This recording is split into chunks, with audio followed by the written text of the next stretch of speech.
नमस्कार। सनातन रहस्य में आप सभी का स्वागत है। तो आज मैं आपको विष्णु पुराण में प्राचीन वढ़ी के जन्म का वृतांत तथा प्रचेताओं की भगवत आराधना के बारे में बताऊंगी। ध्यान पूर्वक सुने। श्री पराशर जी कहने लगे, हे मैत्रेय, पृथु के 2 पुत्र हुए। एक का नाम था अंतर्ध्यान और दूसरा था वादी। अंतर्ध्यान की पत्नी शिखंडिनी द्वारा हविर्धान का जन्म हुआ। हविर्धान द्वारा 6 पुत्र उत्पन्न हुए, जिनके क्रमशः नाम हैं प्राचीन वढ़ी, शुक्र, गय, कृष्ण, वृज तथा अजिन। भगवान प्राचीन वढ़ी एक महान प्रजापति हुए, जिन्होंने यज्ञ संपन्न करके अपनी प्रजा की वृद्धि की।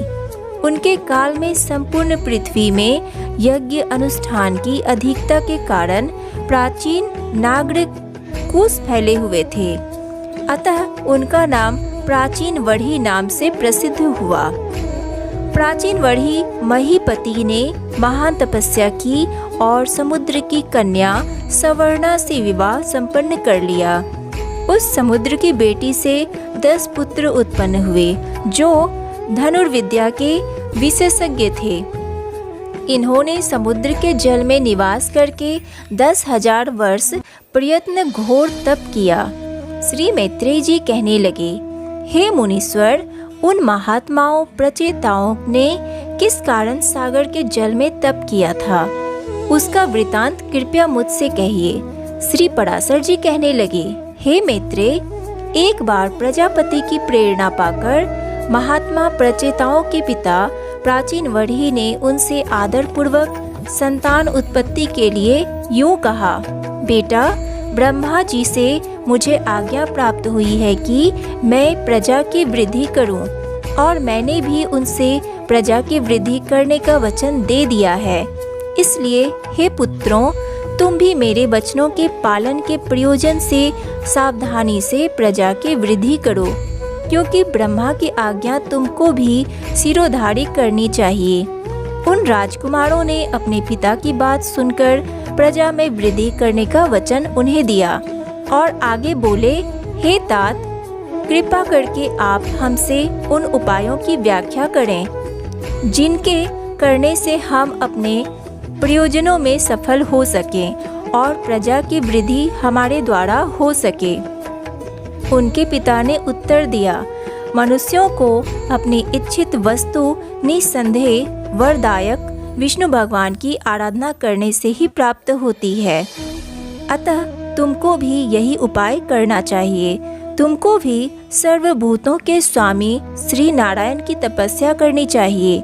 जो मनुष्य धर्म, अर्थ, काम या मोक्ष की इच्छा करते हैं, उन्हें सदैव पुरुषोत्तम की ही आराधना करनी चाहिए।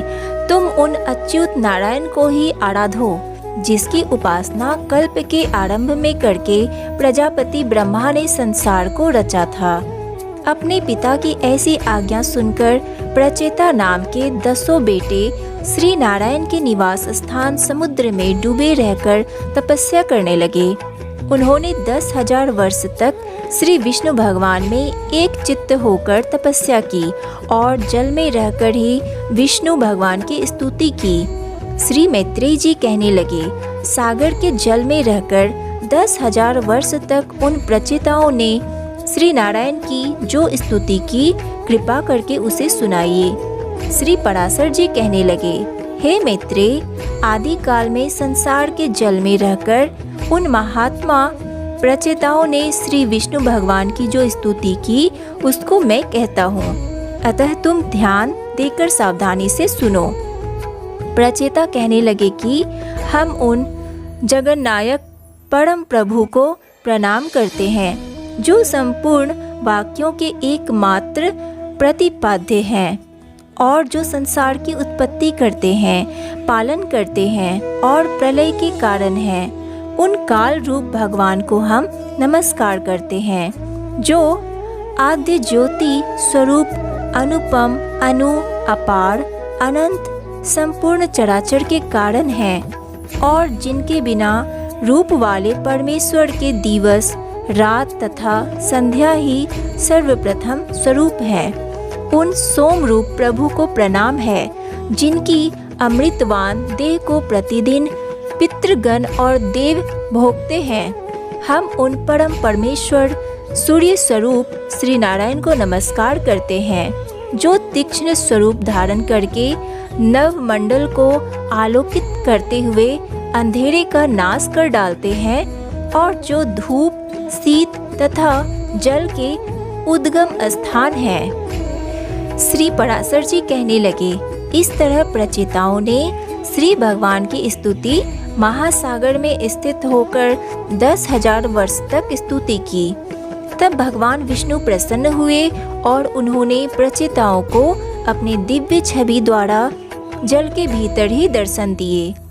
पक्षीराज गरुड़ पर आसीन हुए श्री हरि को निहारकर प्रचेताओं ने अपनी भक्ति भाव से नतमस्तक करके उन्हें पुनः प्रणाम किया। तब विष्णु भगवान बोले, मैं तुमसे प्रसन्न हुआ, वर मांगो।